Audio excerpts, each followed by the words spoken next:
just wrapping up the last of the tinting on this car. I did the driver's side door already, and while I was doing that, I had a bit of an epiphany. So I didn't record this process because I learned something. And that thing is quality is key. And I bought some cheap tint because I don't know how to do it, and so I don't want to ruin like really expensive tint. But these went on pretty good, and I think they, if I had spent money, they would have even been better. And so I'll be doing these again when these fail. There's going to be, these are not quality, and so there's going to be some failure points on the corner.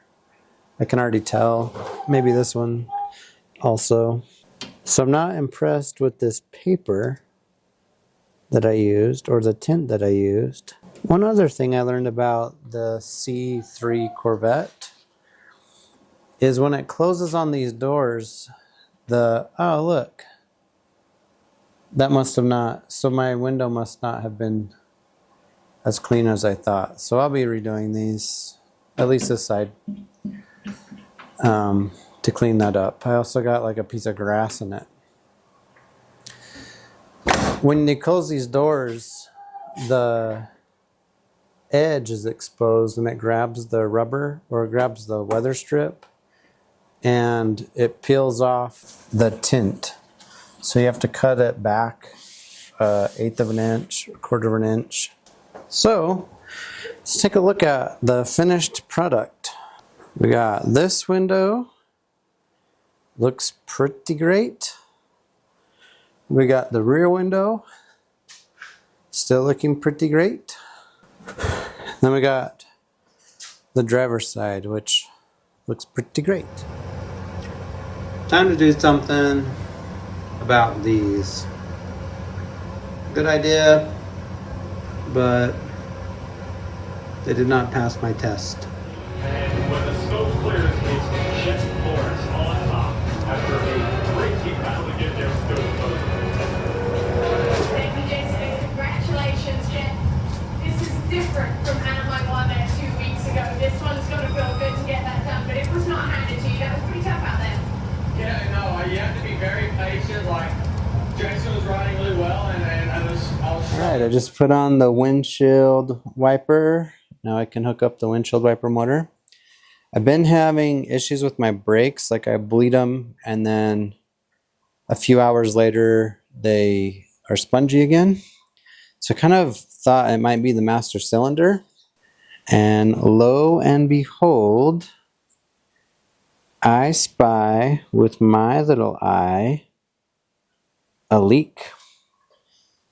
So I think this one is toast. I'm hoping that's what the problem is. I purchased a new brake master. I'm hoping it's the right, I'm almost hoping it will work. I didn't want to get this color, you know, chrome.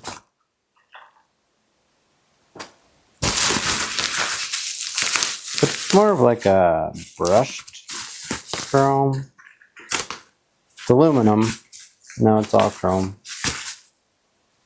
And it's gooey. Got rid of that silly bar tightener down. Just in my head that might be part of the problem. I don't think it is. I don't know if it is.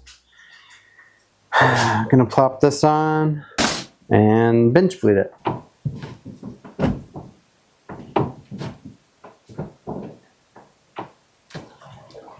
New bronze tint. It looks okay. Gotta clean it up. Didn't change significantly, but I think maybe out in the sun it will. So I'll get the other two windows done. Nope. let's fix that.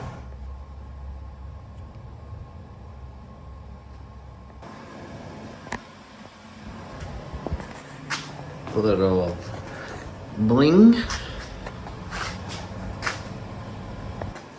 The Petris Optispark is vented, and so I finally plugged in one line here. I just completely deleted the EGR. I just have it there for, I don't think my computer reads it, but I have it there to trigger.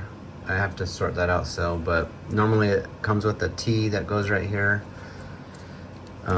Looks like I had a vacuum leak because of that EGR. This was open to the air. I took the piping that was connected to the T in the EGR and I routed it to the Petris so I could get a 180-degree bend. I drilled and tapped a nozzle into it. I'm gonna get flexible holes eventually, but it's what I had lying around right now. Brakes are bled. Finally, the brakes work. Calipers painted, and tint is on. This bronze tint, and the lights are on. So now, what I need to do is probably start sorting the floor. There's like an inch rise right here, and the seat rail has this. This is the rear end of the rail. Has about 1.5 inches rise in the back, slopes in the front. So I'm thinking to take this down. I'm going to take that down flush. And to take it down flush, I need to get a retractable seat belt that retracts only in the top instead of the bottom, so that can sit down lower.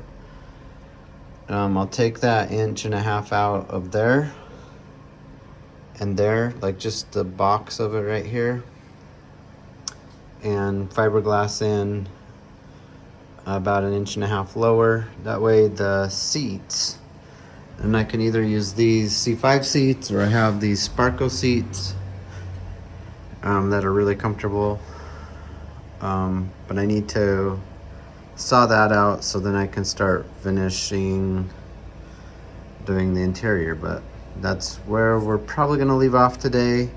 Very quick updates. Just, oh, and I have also going to, I have some door locks, electronic door locks put on. I just put on finally got the clips and I put on the rods for the door lock system. Now I just have to drill in and measure up the electric locks, but I'll do that next time. This is just a short little video. It's been kind of a hectic 2 months, just based on life happenings, and so we'll pick it up there, and there's still like a 5-minute video maybe.